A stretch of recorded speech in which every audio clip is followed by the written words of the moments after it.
It's a great initiative. Just quickly, my name is Alan Morgan. I'm Program Director at the UCD Innovation Academy. In particular, I'm Program Director for the Professional Certificate and Diploma in Creativity and Innovation in Education. This is a very specific program we run for educators from all levels: primary school, secondary school, third level academics, and further education and training, and really anyone involved in education or the delivery of education. We're based in the O'Brien Centre for Science across the lake, and just a very quick background, people who might not know the Academy that well, founded in 2010. All our focus is on creative, innovative and entrepreneurial mindsets in our teaching and learning approach. And we offer lots of different programs from undergrad. We do a huge amount with the undergrads in UCD to right up to PhDs, and indeed adult learners and corporate and government training as well. Our founding director is Professor Susie Jarvis, and Prof Susie is the powerhouse behind everything we do, and I suppose, to be honest with you, the reason we all exist. She's great. So just why do we do and what do we do before I demonstrate the problem of going online with this program? So the Professional Certificate Diploma in Creativity, Innovation and Education, which we refer to in short as the Educators Program, which I'll refer to, it's all about understanding the human capacity for creative, innovative learning, and in supporting educators in particular to enhance their teaching practice so they can develop that into their students and further afield. We focus very much on the entrepreneurial mindset approach to teaching and learning, the three concepts of creating value, engaging others, and that concept of failing fast, and no fear of failing, learning from intentional iteration. The program has been going for since 2014, and we're building a community of practice, and that's one of the goals of the program, both within UCD and outside it as well, in the teacher, primary school and secondary and further education training area. A lot of people ask me, Alan, what are you peddling? And my answer to them is a golden ticket. So I offer them a golden ticket to reimagine their education practice, because really education hasn't changed in 100 years since the late 1800s.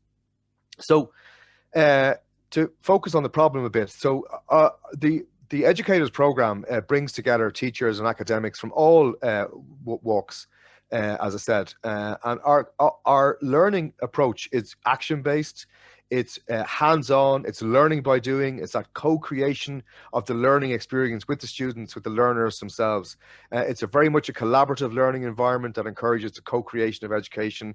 We use prototypes, we use materials, we have action learning tables that groups work around to work on projects, and all that. So on March the 11th, this day last year, if somebody said to me, you have to bring the program online, Alan, I'd say, well, yeah, give me about a year and I'll do that.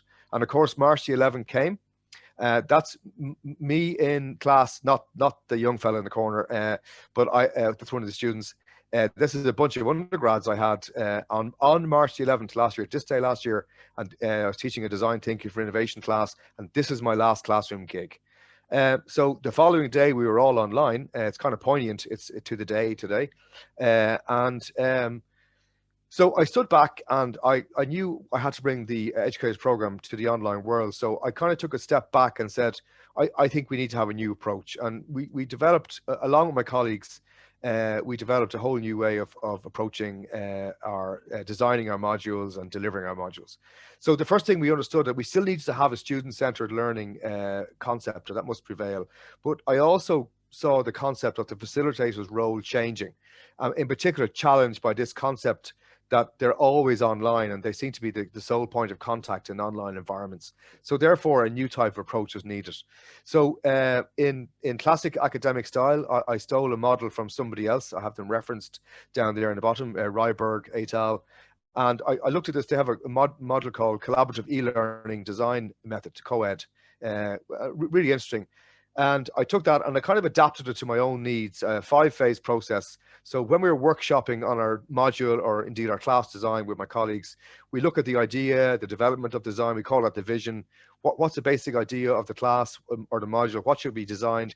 Very importantly, who's the audience? And most importantly, what is influencing their world right now?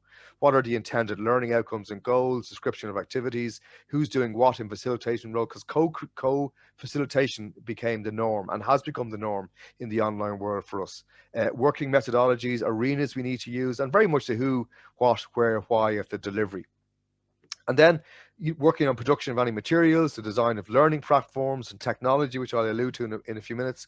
And then finally, the implementation of what we're going to do, but testing it, piloting it, and very much that fail early approach that we used, our design thinking approach in the academy. So walking the talk effectively.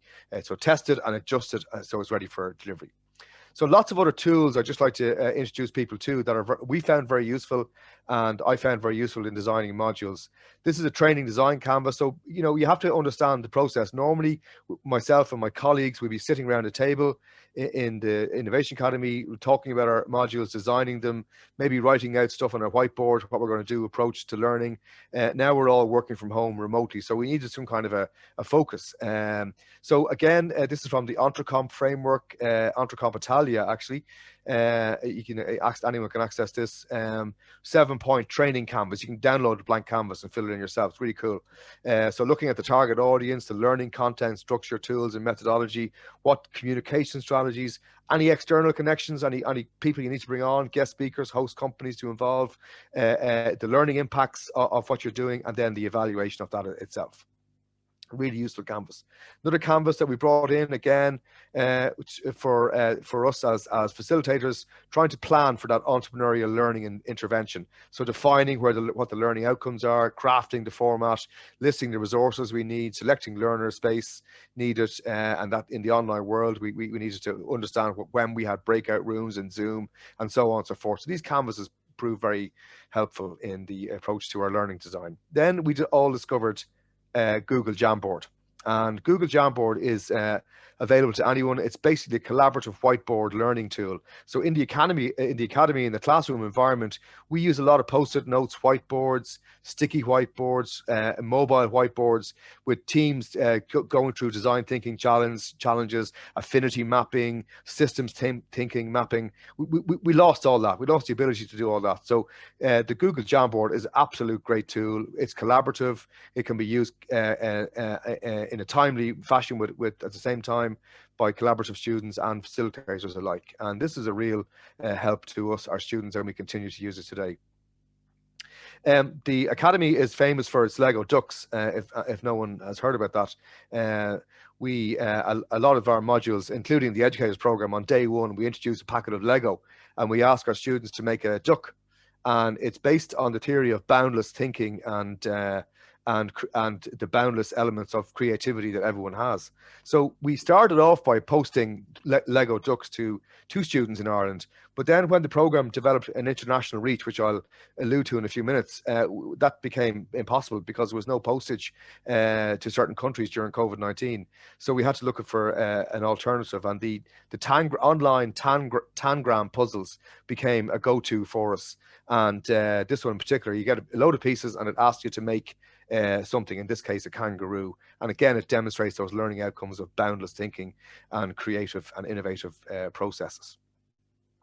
Another few tools that have proven a game changer for us. This is probably my favorite, lighting decision jam. This is running a remote lighting decision jam. Actually, I noticed it's on the UCD Agile site as well, which is great.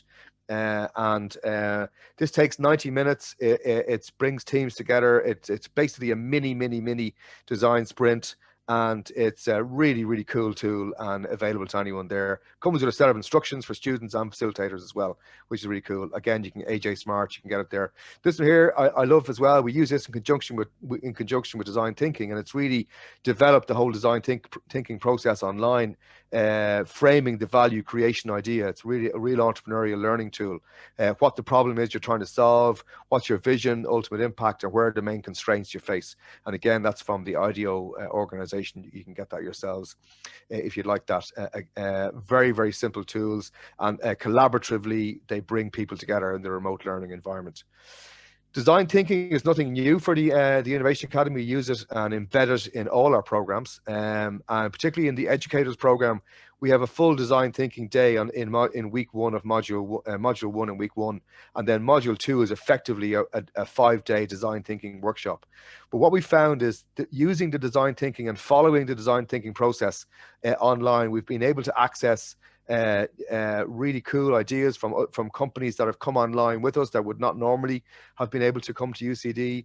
They've joined particularly education organizations, and it just, I can't put my finger on it, but it just seems that the students seem to engage really succinctly and precisely in a process way with the design thinking process in their remote learning environment.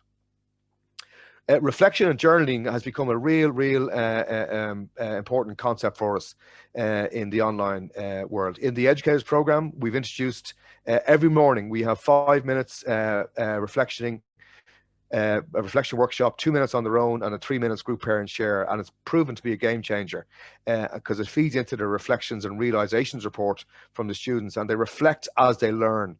Which is something we didn't do before, and journaling those reflections as we go as well. We also have really simple experiential learning cycle after action learning review tools. So this is a very simple one. Again, you can see the link there where I got it from. It's kind of what happened, what were the results, what do we do now, and that kind of, what, so what, now what, and then just do it again, and that kind of constant iteration of processes. This was a real game changer for us. So when we went online in the first instance last April with the last module of the program, and then we started designing the full-time program in June to go online, we found that there was a big need for a reflective space for teachers and academics and learners, because we're going through this massive crisis. There are working from home, homeschooling children, families, husbands, wives working from home, children. It was very, very stressful for people, and they were trying to get used to new technology. So they needed a space, a reflective space. So I got together with 2 alumni at the program. Both of them are secondary school teachers. Hugh Fitzmaurice, Maura Higgins. Maura is a trained mindfulness coach as well. And we developed a 3-week program. 1 hour for each module in each week. We did 2 hours 1 week, and this is a reflective space for educators in a time of crisis. And the guys have since branded it Harvest Wellbeing for Educators, and we've embedded it ever since. And it's an absolute game changer and a real need. We can see it's really needed, and that's been a huge advantage in the online world for us. Just some key approaches we've learned for bringing this program online. Co-facilitation is key. Facilitator class planning is vital. Yeah, of course, we always did it, but it's become even more important now, down to the minute, and a lot more work as well. One of the things we did was, for the educators program, having an advanced meeting of the class in a virtual coffee 1 week before the actual class, so people could get together. I'm from a secondary school, I'm from UCD, whatever it is. Advanced timetabling to learners became hugely important, because they wanted to know when coffee breaks were, when lunch breaks were, working from home, picking kids up from school if they were back in school, all that kind of stuff. Very important, and we did that. We introduced creative socializers. We found out people are working from home, so we developed mix and match socializers, people asking them to run down to the kitchen, grab 2 items, and then we do a mix and match challenge around that. It's this particular creative challenge worked really well. We also added well-beings into all our breaks, stretch, breathing, which we found to be hugely beneficial. Another game changer was the morning inspiration. So every morning in the educators program, one of the students brings along a morning inspiration, a poem, something of inspiration to them, a video or a story. And of course, not to state the obvious, but the Zoom breakout rooms for us, absolute lifesavers for all our workshops, our creative, innovative and entrepreneurial workshops. We would have been lost without them. They've become a key tool. Just thought I'd share this very briefly. We didn't use all of these, but these are various technologies for learning that I researched, looking for learning by discussion, by collaboration, by acquisition, practice, and production. And one of my colleagues gave me this, actually, and I'd like to thank him for that. But really, things we've used out of that have been really helpful are Canva, obviously the obvious stuff like PowerPoint, YouTube, and so on. But there's lots of other stuff. Video discussion, Flipgrid is a super tool. I recommend you check it out. So lots of technology, and that can be embedded as well into Zoom and into using the collaborative whiteboard in Google Jamboard as well. Nearly finished.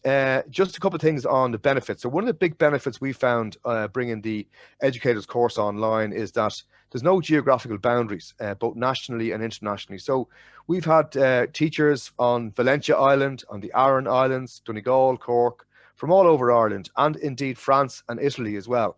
UCD academics that maybe went home for the summer into their homeland, and they dialed in they logged into Zoom from there. We also developed a relationship with the National University of Vietnam in Hanoi, which has been another game changer for the program. Up to June of this year, please God, we will have 20 academics from VNU come through the program. And that's been a real paradigm shift and dynamic shift for the program, because it's brought a new international flavor for Irish academics to work with them and vice versa. And that's proved to be absolutely amazing for the program, for everyone involved. And I'll show you an example of that before we finish. Just final two things. I'm going to give you an example of two workshops that we've done. So we developed a workshop for the program last year based on Professor Sarah Sarasvathi's effectuation concept. This is an entrepreneurship model that she developed in 2006. In fact, she developed in 2001, but it was updated in 2006. And basically, it's around 5 different principles based on how entrepreneurs think, and it's brought into entrepreneurial thinking. It can be adapted to do really anything, and I've adapted it to education and the current situation that we are in. So we developed this workshop, about a 2-hour workshop that we introduced firstly on the educators program, a huge success. I was then involved the year before last and last year in the Network for Intercultural Competencies and Entrepreneurship, which was an 8 university consortia, including UCD, European University Erasmus Plus program that I facilitated on. It was online, by the way, before anything was online. And we did it with the students there. Based on the Nice project, I presented this workshop at a University of Padova academic conference to 200 Italian academics in June of last year. Huge success. And then based on that success, we have just submitted it to the Going Global conference in June of this year. And I've just delighted to say I got an email last Friday to say we've been accepted, which is fantastic. So again, this can be adapted by anyone. It really works well online. I'm happy to talk it through anyone who wants advice on it. And finally, this is, again, another game changer for us. The Module 2 of the Educators Program has now been developed in the online world as a 5-day design thinking process. And Module 2 is all around the Festival of Education. Everything builds up to our Festival of Education on day 5, where teams of academics work together to produce ideas on the future of education. And we always have a panel of guests who come along. But now that we are online, we've no boundaries with these panels. So this resulted in the June last year. We had over 200 viewers looking in on the Festival of Education, which we produced in the Zoom webinar function. We had David Price, OBE from the UK, Dr. Deirdre McGillicuddy from UCD School of Education, Tomás O'Rourke from the Teaching Council, Dr. Emer Nolan, head of Educate Together, and Ciara Riley, a technology lecturer from Reno College. And just to give an example, this year, in June of this year, we have Valerie Hannon, who's an international education consultant and advisor to the OECD. And indeed, we have the Director of Education, Andreas Schleicher, coming on from the OECD.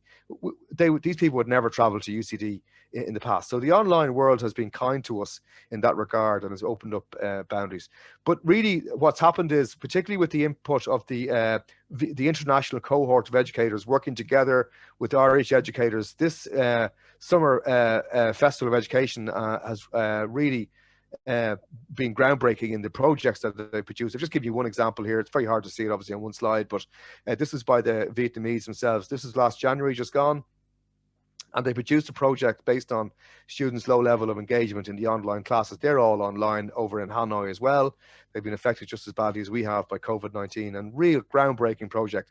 This project, by the way, has been taken on board by the faculty, which is great to see. So that's just some some ideas and tools we've used to bring the project online. It's been a really good success for us, and we're hoping that it'll continue. Just to say, this is the Shackleton Lounge in UCD, O'Brien Centre for Science, where we normally have all our programs.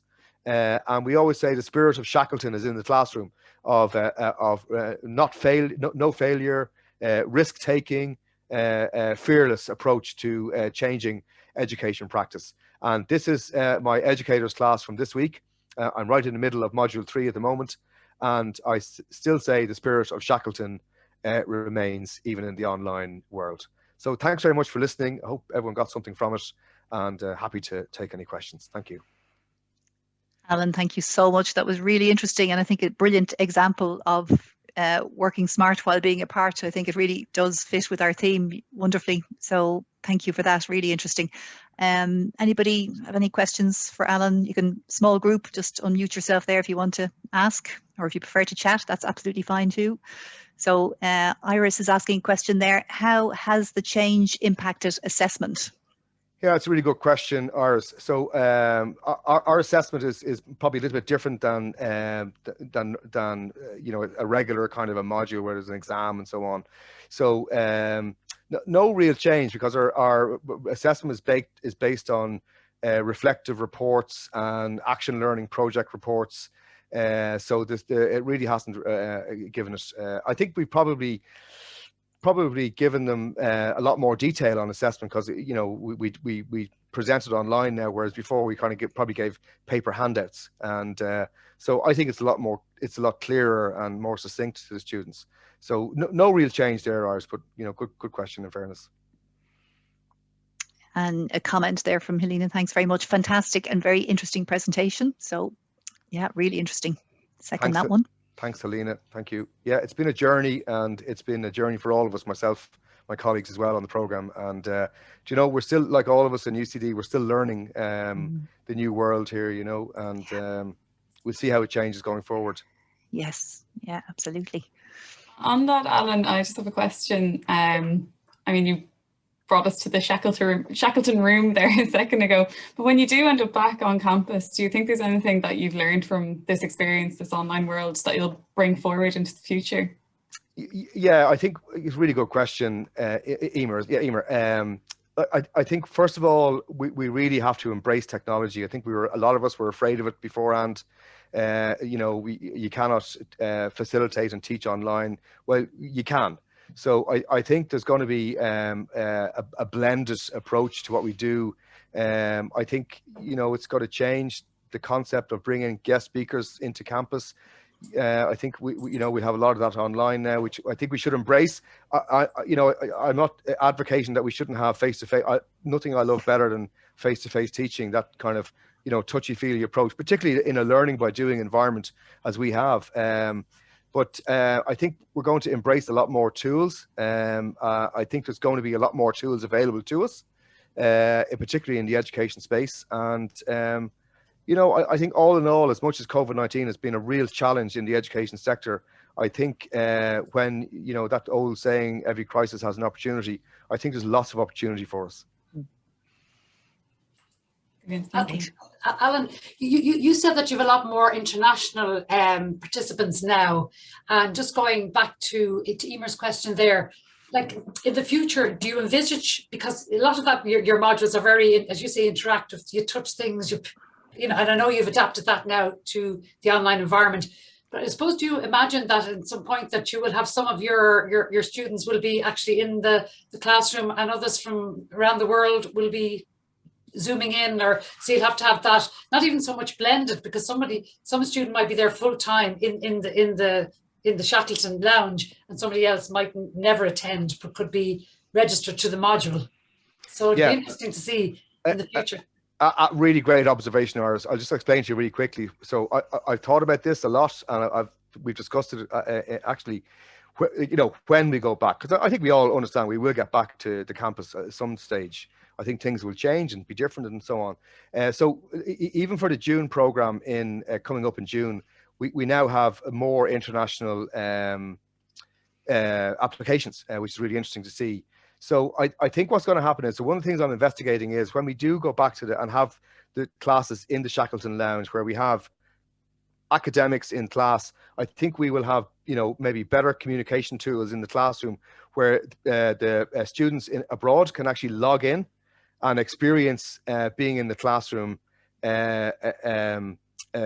like almost with the other students. Now, there is software that I've looked on this. A lot of the conferencing software speaks to this problem. And I'm lost for the name of it. I just can't remember the name of it. But I think we'll definitely be looking at those tools, Iris. And but on the other hand, I think we're probably also looking at maybe doing some of the programs if the international cohort mushrooms somewhat more than it is. We may be doing a lot more of it online. Like, the answer is I don't know. All I know is what we're doing at the moment, and it's kind of where we are and working, but I think there will be change. Great. That's really interesting. Thank you so much, Alan. That's great. And if there are no more questions, then we might wrap up. We're just a couple of minutes to go anyway, near the end. So thank you